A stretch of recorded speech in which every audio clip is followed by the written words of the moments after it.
तो ये ना शेर सुनो, कहते ने वो इतनी मीठी बातें कर गया है, वो इतनी मीठी बातें कर गया है कि बिस्तर चिंटियों से भर गया। ਹਾਂ ਯਾਰ ਜਿਹੜਾ ਇਧਰ ਆਪਾਂ ਮਸ਼ਾਇਰਾ ਕਰਦੇ ਸਾਂ ਸਾਰਾ ਫਹਿਮੀ ਪਤਾ ਯੂਨੀਵਰ ਸੁਣਾਇਆ ਸੀ ਬੜਾ ਸੁਣਾਇਆ ਹਾਂ ਓਏ ਯਾਰ ਉਹਨਾਂ ਦਾ ਸ਼ੇਰ ਸੀ ਇੱਕ ਸਾਰੀਆਂ ਅੰਗੜਾਈਆਂ ਬੋਲਤੀਆਂ ਕਿੰਨਾ ਦਾ ਉਹ ਜਿਹੜਾ ਤੁਸੀਂ ਅਕਸਰ ਸੁਣਾਉਂਦੇ ਨਹੀਂ ਉਹ ਹੈਗਾ ਵਾ ਨਿਦਾ ਫਾਜ਼ਲੀ ਸਾਹਿਬ दीवारों दर से उतर के परछाइयां बोलती है, कोई नहीं बोलता जब तन्हाइयां बोलती है, सुनने की मोहलत मिले तो आवाज है पत्थरों में, उजड़ी हुई बस्तियों में आबादियां बोलती। फिर सब तो मेरा पसंदीदा शेर, मौसम कहाँ मानता है तहजीब की बंदिशों को, जिस्मों से बाहर निकल के अंगड़ाइयां बोलती। निदा फाजली साहब क्या अच्छा शेर अंगड़ाई। अंगड़ाई तो और बड़ा अजीब शेर है, कहना अपने मरकज की तरफ माइले परवाज था हुस्न, अपने मरकज की तरफ माइले परवाज था हुस्न, भूलता ही नहीं आलम तेरी अंगड़ाई। भूलता ही नहीं आलम जिवें सजदे में उन्हें बावां चुकियां ने तो हुस्न अपने मरकज वाल टुर गए।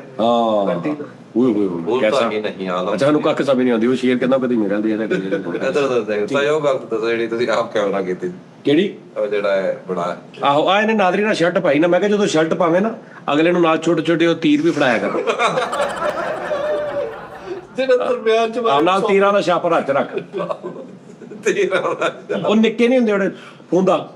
ਅੱਛਾ ਜਿਹੜੀ ਏਦਾਂ ਦੀ ਚੀਜ਼ ਹੋਈ ਨਾ ਇਦਾਂ ਦੀ ਕਿਸੇ ਜਾਨਵਰ ਦੀ ਵੀ ਸਕਿਨ ਹੋਵੇ ਗੱਲ ਉਹਦੇ ਤੇ ਮੱਖੀ ਮੱਛਰ ਨਹੀਂ ਬਹਿੰਦਾ। ਤੈਨੂੰ ਪਤਾ ਜ਼ੈਬਰਾ ਜਿਹੜਾ ਵਾ ਉਹਦੇ ਉੱਤੇ ਮੱਖੀ ਨਹੀਂ ਬਹਿੰਦੀ, ਮੱਖੀ ਕਨਫਿਊਜ਼ ਹੋ ਜਾਂਦੀ, ਮੱਖੀ ਨੂੰ ਬਲਰ ਜਿਹਾ ਨਜ਼ਰ ਆਉਂਦਾ ਜ਼ੈਬਰਾ, ਉਹ ਉੱਤੇ ਇੰਜ ਕਰਦੀ ਸਾਈਡ ਤੇ ਦੇਖ ਪੈਂਦੀ।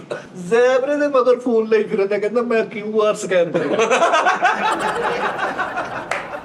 ਅਜਾ ਉਹਦਾ ਹੁੰਦਾ ਆਹੋ ਉਹਦਾ ਕਹਿੰਦਾ ਉਹਦਾ QR ਸਕੈਨ ਕਰ ਰਿਹਾ ਜ਼ੈਬਰੇ ਦਾ। ਸਭ ਤੋਂ ਜ਼ਿਆਦਾ ਸਟੇ ਕਿਹੜੇ ਮੁਲਕ 'ਚ ਕੀਤਾ? South Africa. ਕਿੰਨ ਓਲ 1 ਮਹੀਨਾ ਓਲ ਸਹੀ ਹੋ ਕੀ ਨੂੰ ਲੱਭਦੇ ਨੇ ਐਸੀਆਂ ਐਟਮਾਂ ਨੇ ਕਿ ਜੋਹਾਨਸਬਰਗ ਮੇਨ ਜਗ੍ਹਾ ਦੇ ਨਾ ਉਹ ਤੁਸੀਂ ਦਿਲ ਕਰੇ ਗੱਡੀ 'ਚ ਫੋਨ ਕੱਢਾ ਨਾ ਉਹ ਛੁਰਾ ਐਵੇਂ ਮਾਰਦੇ ਨੇ ਜਿਵੇਂ ਉਹਨਾਂ ਦਾ ਸ਼ੀਸ਼ੇ ਛੁਰਾ ਮਾਰ ਕੇ ਲੈ ਲੈਂਦਾ ਫੋਨ। ਹਾਂ ਅਸੀਂ ਇੱਥੇ ਰੋਈ ਜਾਂਦੇ ਵੀ ਸਾਡੇ ਹਾਲਾਤ ਇਦਾਂ ਦੇ। ਨਹੀਂ ਇਹਦਾ ਮਤਲਬ ਇੱਥੇ ਤੇ ਬਹੁਤ ਸਹੀ ਆ ਉੱਥੇ ਉਸਤਾਦ ਜੀ ਬਹੁਤ।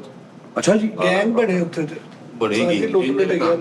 ਮੈਂ ਸੁਣਿਆ ਕਹਿੰਦੇ ਉੱਥੇ ਤੇ ਸਿੱਧੇ ਚੜਦੇ ਨੇ ਟ੍ਰੇਨ ਜਾਂ ਫੈਰਿੰਗਾਂ ਕਰਕੇ ਤੇ ਬਾਹਰ ਆ ਜਾਂਦੇ ਨੇ। 2 ਜੈਮਸਨ ਦੀਆਂ ਬੋਤਲਾਂ ਪੀ ਕੇ ਬੈਂਕ ਲੁੱਟ ਲੈਂਦੇ ਨੇ ਬਸ ਪੱਤੀ ਵਾਲਾ ਪਾਣ ਮੂੰਹ 'ਚ ਪਾ ਕੇ ਬੰਦੇ ਮਾਰ ਦਿੰਦੇ ਨੇ। 20,000 ਚ ਮਾਰ ਦਿੰਦੇ ਨੇ ਬਾਹਰ ਨਾਲ।